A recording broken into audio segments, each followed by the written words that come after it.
వృషభ రాశి కృత్తిక 2, 3, 4 పాదములు, రోహిణి 4 పాదములు, మృగశిర 2 పాదములు. ఆదాయం 5, వ్యయం 14, రాజయోగం 5, అవమానం 4. వృషభ రాశి వారికి ఈ సంవత్సరము అద్భుతమైనటువంటి ఫలితములు అని చెప్పవచ్చు. ఎందుకంటే గురువు ద్వితీయంలో, ఆ తరువాత వృషభ రాశి వారికి ఈ ద్వితీయంలో గురువు ఉన్నప్పుడే శుభ ఫలితాలు చాలా వరకు బాగుంటాయి. ప్రాప్నోతి ద్రవిణం కుటుంబ సుఖం అప్యర్థే స్వవాచాం ఫలం. గురువు ద్వితీయంలో ఉండగా వృషభ రాశి వారికి ధన సంపాదన పెరుగుతుంది, సుఖం పెరుగుతుంది, మాట గౌరవం పెరుగుతుంది మొదలైనటువంటివి. అలాగే చక్కగా పాజిటివ్ ఆలోచనలు, అనుకూలమైనటువంటి ఆలోచనలు అధికంగా ఉంటాయి. పుణ్యక్షేత్ర సందర్శన చేస్తూ ఉంటారు, తరచూ అభివృద్ధి వార్తలు వింటూ ఉంటారు. ఫైనాన్స్ వ్యాపారంకు చాలా బాగుంటుంది. ఆరోగ్య విషయంలో కూడా చాలా శ్రద్ధగా ఉంటారు. కొత్త ఇబ్బందులు ఏవి కూడా ఉండవు.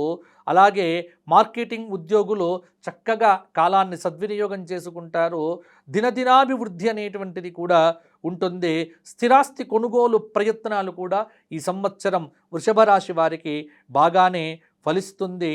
సెప్టెంబర్లో కానీ అక్టోబర్లో కానీ ఒక శుభవార్త శ్రవణం అనేటువంటిది కూడా ఉంటుంది వృషభ రాశి వారికి. అందులో మేలో గ్రహబలం అనేటువంటిది చాలా అనుకూలంగా ఉంది. జూన్లో అనేక రంగముల యందు విజయాలను సాధించగలుగుతారు. అలాగే జూలైలో కొంత అనారోగ్య సమస్యలు కాస్త ఇబ్బంది పెట్టవచ్చు. ఆగస్టులో గ్రహబలం అనేటువంటిది యోగిస్తోంది కాబట్టి మీ ధర్మం మిమ్మల్ని కాపాడుతూ ఉంటుంది. సెప్టెంబర్లో ఒక వ్యవహారంలో మీకు అద్భుతమైనటువంటి అవార్డులు కానీ లేకపోతే పురస్కారాలు కూడా వచ్చే ఆస్కారం ఉంది. కాబట్టి దాదాపుగా ఈ సంవత్సరం అంతా కూడా వృషభ రాశి వారికి అధిక శుభ ఫలితాలు అనేటువంటివి కనిపిస్తూ ఉన్నాయి.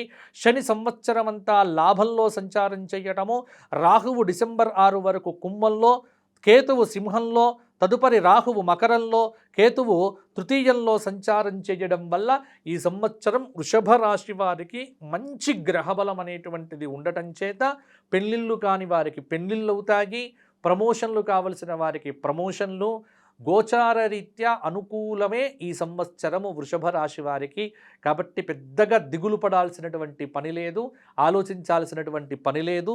ఎక్కువగా విద్యార్థులు కష్టపడి చదివితే అత్యున్నతమైనటువంటి ఫలితాలనైతే సాధిస్తారు.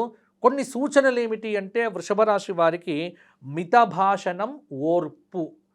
ఎంత తక్కువగా మాట్లాడటము అంత ఎక్కువగా పనిచేయటము, ఈ 2 సూత్రములు కూడా వృషభ రాశి వారికి చెప్పడం జరుగుతోంది.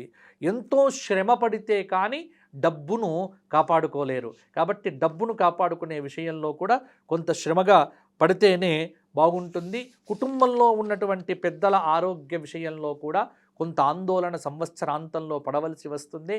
కాబట్టి ప్రతినిత్యము ఆదిత్య హృదయ స్తోత్ర పారాయణము చెయ్యండి.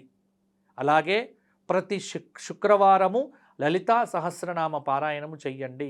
ఈ సంవత్సరము ఏదైనా ఒక జ్యోతిర్లింగ దర్శనం కానీ, ఒక దత్తాత్రేయ క్షేత్ర దర్శనం కానీ చేసుకోవడం వల్ల మీకు ఇంకా అత్యున్నతమైనటువంటి ఫలితములు కలుగుతాయి అని చెప్పవచ్చు.